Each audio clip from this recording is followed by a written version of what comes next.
அதனால எல்லாரும் ஒரு நிமிஷம் எனக்காக எந்திரிச்சு நில்லுங்களேன் ப்ளீஸ். நான் சொல்றதை கொஞ்சம் ரிப்பீட் பண்ணுங்க.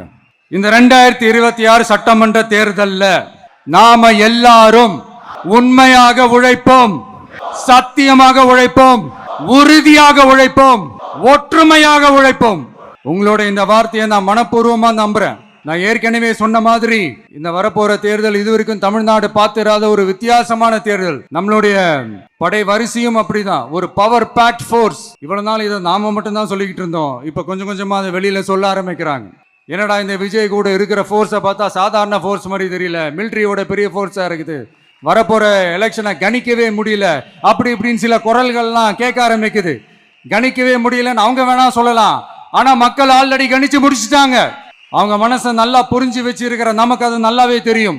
அதனால இந்த எலெக்ஷன் ரிசல்ட்டுக்கு அப்புறம் இந்த தீய சக்தி கிட்ட இருந்தோம், இந்த ஊழல்வாத அடிமை சக்தி கிட்ட இருந்தோம் தமிழ்நாட்டை மீட்டுட்டோம்னு உறுதியா அறிவிப்போம். அதுல எந்த மாற்று கருத்து கிடையாது.